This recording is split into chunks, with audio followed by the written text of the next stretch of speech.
This is Rob Tubbett for Boxing Social in association with Brett Fred. Delighted as always, and I really am delighted to be joined by Andy Lee. How are you, Andy? Good, Rob. How are you?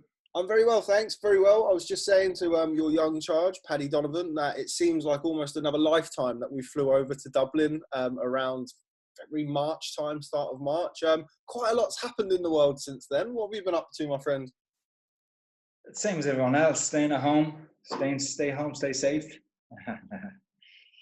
Just taking care, just spending a lot of time with the family and that. Just not doing much coaching or boxing, because of the nature of the sport. It's probably the last sport that you should be doing, with the nature of the virus in terms of its transmission and that. But just staying at home, and we had a baby in the meantime, so my wife was pregnant through lockdown, and then we had a baby just at the end of the lockdown in Ireland, just as it was starting to ease. So that's a full-time job in itself.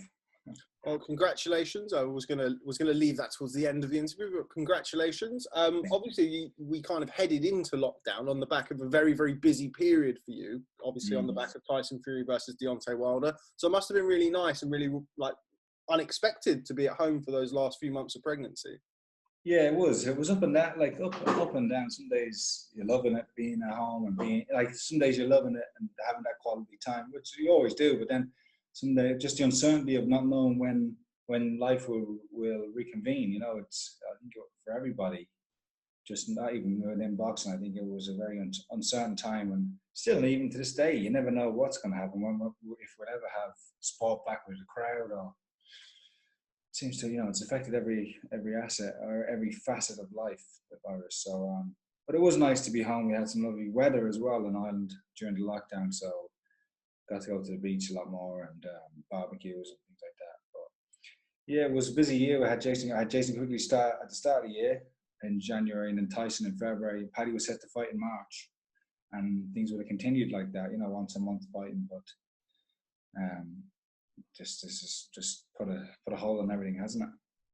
Certainly has. One of the things I was kind of curious to ask of you, you've got two fighters, admittedly different stages of their career, but you've not worked an awful long time with either of them, in Paddy and Jay. What was it like for you as a trainer going through this? I know some trainers who had, they were FaceTiming, watching their fighters hit the bag. Others were kind of doing it while they were running. What was it like for you?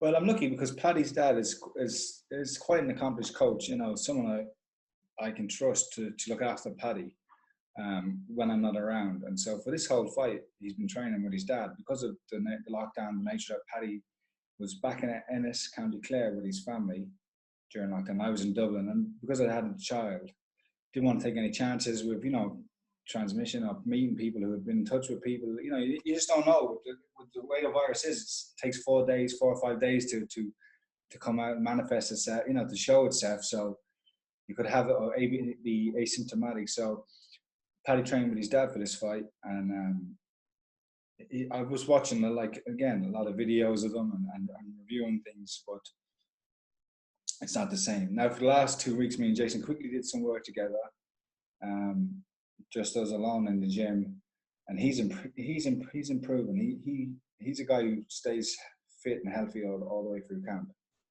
Even when he's not training, even when he's not training, he'll stay. He'll always. I mean, even when he's not got a fight coming up, well, that's what I mean by not training. He'll stay in shape. So he came back in good shape, and me and him picked it right up, and he's still improving. Frustrating period for him because it looked like he was going to fight Jack Cullen for whatever reason, which I won't go into too much. The fight didn't go ahead, and then he's in the mix to fight Canelo, a fight which I always thought, it'd be great if it happened, but it was always going to be a long shot because of Canelo's situation and the other fighters who were probably more attractive to the zone, or Cam Smith, John Wright, or whoever. But Jason was an option, and they were pushing for Jason to get the fight, which we would have took. Would have been a tough fight, but Jason would have given everything he had to it. We were training for that fight anyway. And now he doesn't know when he's fighting. There's some talk about him fighting maybe Jaime Munguia, and that's a fight Jason would take. But other than that, yeah, throughout the lockdown, just reviewing some stuff, but not really being able to do much one-on-one or hands-on coaching. It's interesting you say that about Jason. It's kind of where I was going to go with it. When I came over to Dublin, I mean, he was in a position where he was looking at a Jack Cullen fight to then launch himself into another fight and then another fight. And then he went from there to, as you say, being in the mix for Canelo and now not in the mix, and now maybe fighting somebody else. He's kind of gone through the mill a little bit emotion-wise. How is Jay? He's usually a very level-headed guy, but I can imagine that not being particularly easy to deal with. I don't know if he hides it very well, but he's so upbeat and positive, you know. I know in my career when there was those, often there were times of indecision and uncertainty, not knowing where you're going, what your next fight is, or what the next step is, and being told one thing and then not happening. I found it very demoralizing, and I found it like, you know, I many times in boxing I became disillusioned, and you know, it would have been easier to walk away because you're serving a food, like I said, food's purpose or whatever it is. But he's very positive, Jason. He's got a great mindset, and I don't like. He's very positive, you know. He is. He's upbeat. So I know he's just going to keep working. And I said to him, just keep working away. Good things will come. You know, just got to persevere. Sometimes in life and in boxing as well, the moment you let your guard down, or the moment you take your foot off the pedal or eye off the ball, then an opportunity will come, and then you won't be ready for it. So he's staying ready, and hopefully something good will come his way. Moving on to your other charge, as I said, Paddy Donovan returns this weekend, and kind of the Irish invade BT. It's Carl Frampton, Michael Conlan, and Paddy Donovan. Great opportunity for Paddy. I mean, kind of what people are talking about in the minute is because TV shows are quite limited, obviously bigger exposure. It must be really exciting for him to get back out there. Yeah, and like, this is, for me, it's the biggest card since you know, what's got the biggest names on it since boxing restarted. Carl Frampton and Michael Conlan, and it was important for me to try and get Paddy on the show. And I pushed hard for him to get on, back and forth with Top Rank, and thankfully, with a little help from Jamie Conlan, I got him on the show. But it's great for him because there will be, you know, a lot of people watching it, especially in Ireland, because of the two main fighters, and it'll give Paddy some very good exposure. And yeah, with the like, we're grateful that he's on the show because he could be sitting around till whenever. You know, there's only a limited amount of fights taking place, and limited fights. You know, there's only going to be a limited amount of fighters that get a chance, an opportunity to fight. So for Paddy to be on the show was good for him, and yeah, we're grateful that he's on it. What can you tell us about his opponent? Obviously, the kind of the hardcore will know of Des Newton and the fact that he's kind of been around the block, as it were. What kind of problems or what kind of issues do you expect him to pose?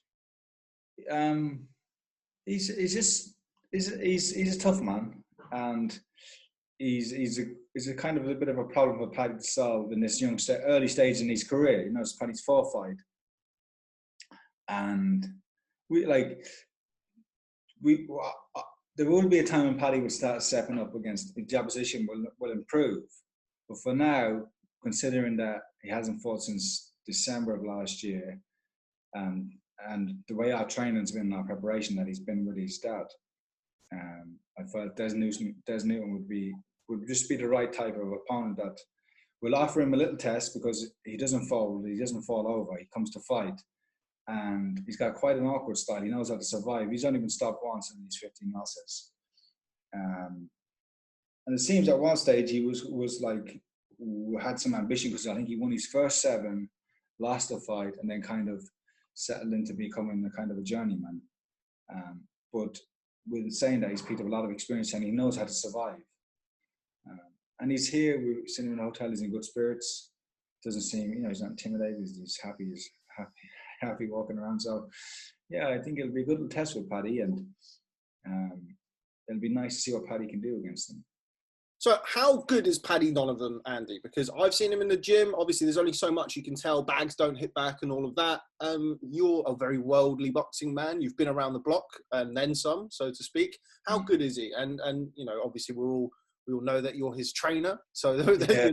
but take it with a pinch of salt. I'm very high on Paddy.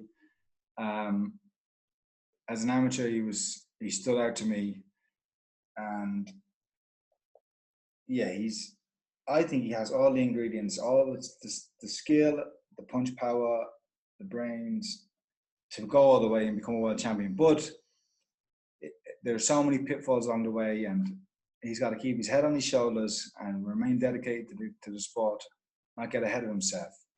But I think he's a fighter that can go all the way. I think he's sensational talent. And I just excited. Like this fight, when we can get back to training again consistently, see how he's developed, because there's so much more to come from him, and he can improve on so many aspects of what he does. So it's a big future for him, but he's got to keep his feet on the ground. That's the same for every young prospect. Just before we move on, we mentioned the fact that Jason Quigley had been in the mix for Canelo Alvarez. It's since transpired in the last week or so that Callum Smith looks to be the front runner for that fight, advanced stages of negotiations. How do you see that fight going? Obviously, Billy Joe Saunders was initially scheduled to face Canelo back in May. Do you think Billy Joe Saunders would have been a trickier fight than Callum Smith? I think Billy Joe Saunders got the best chance out of anybody of beating him.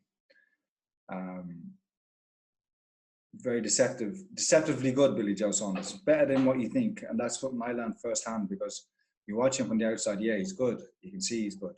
When you're in there with him, he's a different animal. He's a lot better.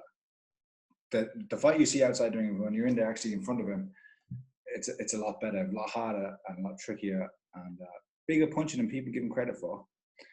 And but Callum Smith, again, is really big for the weight. And we'll stand with Canelo, I think. We'll stand with him. We'll fancy it. And it's like you couldn't get two more opposite sides in terms of Smith and Saunders, in terms of one would look to box and move.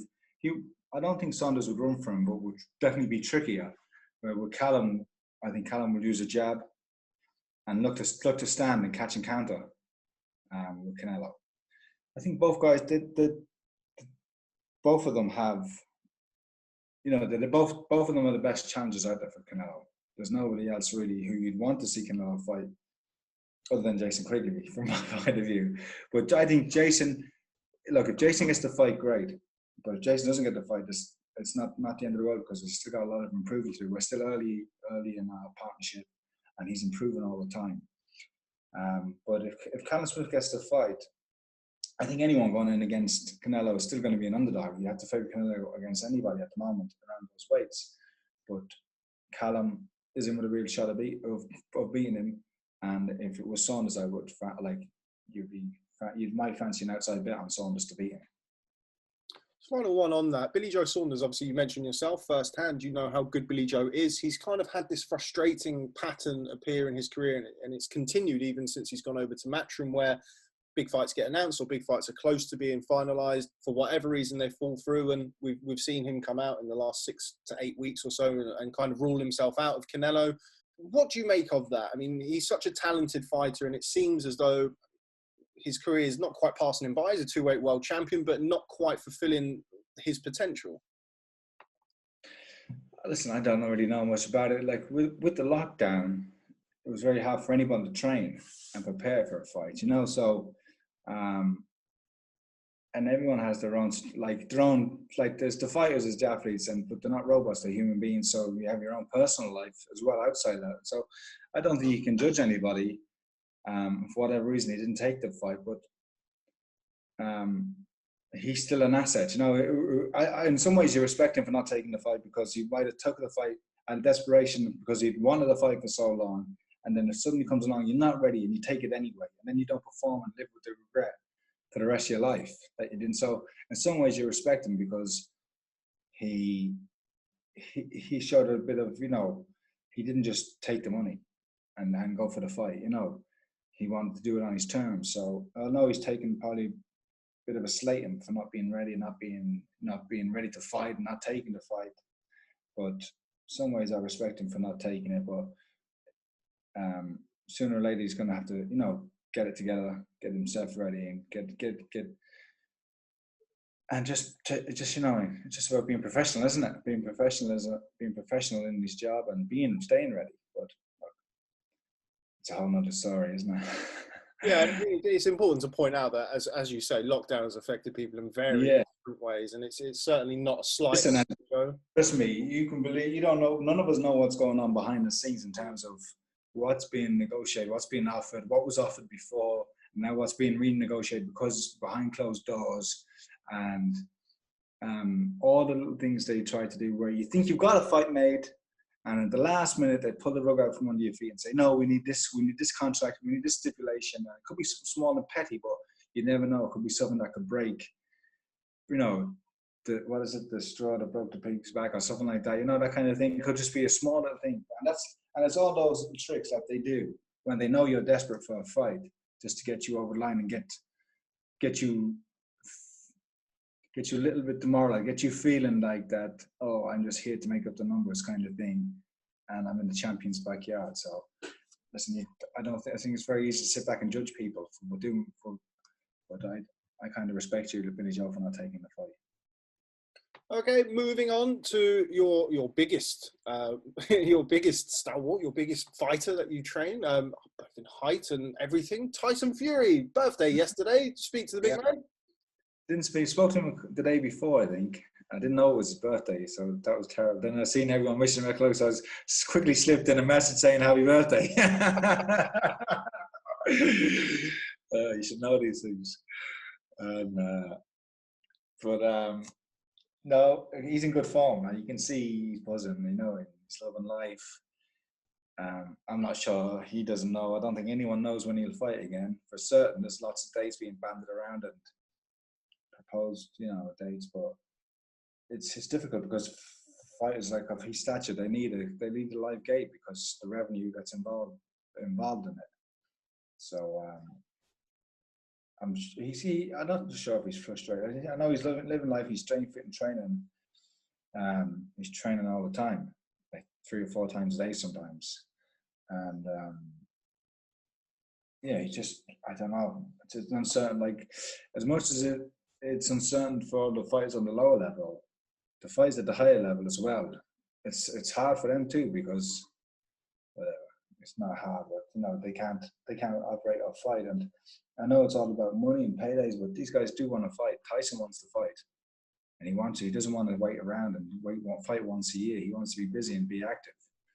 So it's a difficult time for him.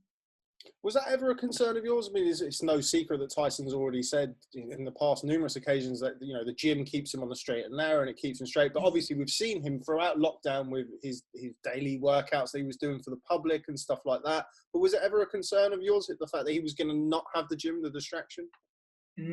I think from spending the time with him in Vegas for the camp, he knows he's got to train all the time. That's, as he says, that's his medicine. It keeps him on the level. So my concern would be the opposite, that he's training too much, that he needs a rest, and that when the time comes to get back in the full training camp, he'll be fit. It'll be good, because when we do go into training camp, he won't have to work on his fitness. We can just pick up where we left off and still work on the technique and the game plan. Whereas, but the opposite, sometimes you can do too much and be overtrained. So that's more of a concern, I would say, than not training. You mentioned the fact that Tyson doesn't want to be waiting around. That's something that was echoed by Frank Warren, as obviously his British promoter. Bob Arum said that the fight may go to February 2021. What's your understanding of that? What do you know about it? I have I have no involvement in any of that stuff. When Tyson says we're fighting and where it is, that's it. We'll just go and train. Prepare for whatever opponent it is. In terms of fights being made, where and when, I'm not involved in that side of things with Tyson at all, so I can't comment. When was it? About 5 or 6 weeks ago, we had the AJ Fury announcement that ended up on the front page of pretty much everything. What did you think when you heard that? I thought it was a bit. I don't know what I thought, because I thought it was a bit of a nothing announcement, because they both still contracted the fights anyway with other people, and who knows? There's so much. The boxing can change so quickly, and we've already seen that Dillian Whyte's been mandated now again, and the WBC is saying that Tyson might have to fight him. So there's so many things that can happen in boxing. But I think it's a good thing that there's the intention or the want to fight each other, but I think that was always there. So I think the fights that have to happen now, he has to finish his business with Deontay Wilder, And then Anthony Joshua's it's the last fight, but probably not his last fight, but the last fight. And then he can just go on a world tour doing wrestling matches, exhibitions, and sing karaoke. He does that anyway. You mentioned Deontay Wilder there. That's probably the biggest thing to point out. He's still got that contractual obligation. Do you think people, after the fact that Tyson was so dominant back in February, are just disregarding that now? They're overlooking Deontay Wilder? Yeah. Well, I think it's a whole lot harder to sell, isn't it, for the people in general? I'm not sure. It was so emphatic, the way in which Tyson went about his business and the way in which he beat him. It's hard to see Deontay being able to adjust and make changes so drastic to overturn that, the performance or that outcome. So, I don't know what Tyson won't be underestimating him, because he'll know that at any one punch and it all comes crumbling down. Tyson just has to do what he did again, but better, because there's still a lot of room for Tyson to improve. And a lot of things that we did, we're only just scratching the surface. So that's what they live. I mean, Tyson did an interview a couple of months ago where he was, I think, the first person to point out the danger of Deontay Wilder and the fact that he's still, in Tyson's opinion, would knock out Anthony Joshua, would knock out Dillian Whyte. Do you agree with that? It's hard to know how they match up, isn't it, with anybody else? I know he's still a very dangerous man. One loss is not the end of the year. No, one loss doesn't make you a bad fighter in boxing. And before the fight with Tyson, boxing is so, so I don't know. Before the fight, he was like everyone was making out to be the biggest puncher. He was the favorite going into the fight. And now, since Tyson did what he did, it's like, oh yeah, he was always going to do that. That Tyson was always going to do. I don't know.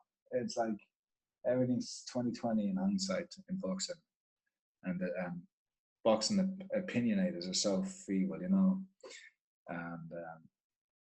all Lord in the game plan. When before the fight, they were saying that was a crazy approach. That Tyson would be crazy because Tyson told him what he was going to do, go straight to him, and people were saying that he's only playing mind games. He's just all these so-called experts, and then when Tyson actually goes out and does it, it's all like, yeah, that was always the right approach. So they make you laugh. It makes it all the more sweeter for you, though, I bet. Yeah, I don't know. I knew that's what I had my doubts as well. I have to admit. I think we'd committed to a game plan, and everyone was saying it was crazy. And so at the end of the night before the fight, I was thinking, this is actually the wrong approach, but. Spoke to Sugar Hill. He reassured me that it was the right thing, that we'd done the right thing, and it worked out well. Sugar Hill deserves massive credit.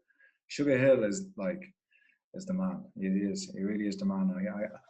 I can't see how other fighters aren't reaching out to him. I think he should be a trainer. He should be highly sought after. I think, from my experience from working with coaches, Amanda Stewart, Adam Booth, two of the best.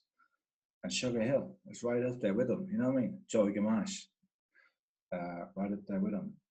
And I think, Adam's in England, Joey's in New York. But Sugar Hill's definitely a coach I think should be more fighters who want to improve should be looking at.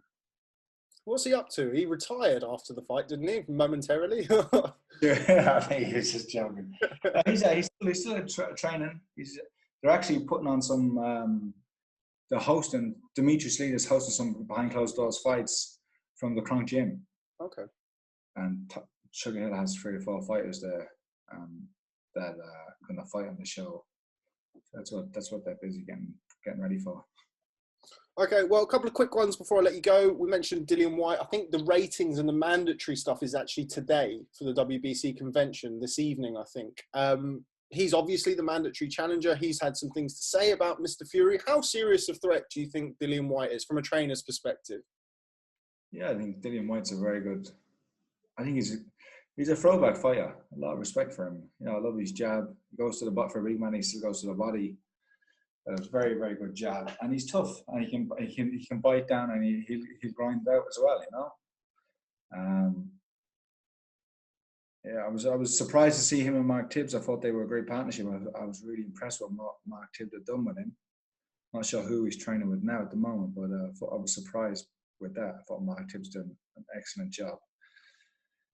But Dillian Whyte, yeah, he's a threat to anybody. I think he's a threat to anybody. And even if he fought, I know he lost Anthony Joshua. It was early in both their careers. I think if they fought again, not that it would be maybe might not be a different result, but I think it'd definitely be a different fight. It'd be a lot closer. And yeah, you'd have to take him serious because he's a serious fighter. And finally, just before I let you go, where do you think Alexander Usyk fits into the heavyweight picture, Andy? It's an interesting one, isn't it? It's an interesting one. Certainly the pedigree and technique to match with anybody, but just maybe lacks the size. But maybe he can use that to his advantage. It's interesting. He's still yet to make his heavyweight debut. So I know he's fought at super heavy as an amateur. So we'll see. I think is definitely is a colourful addition anyway, and I think he's an intriguing addition, that people will want to see what he can do against these big guys. And maybe he will beat a few of them.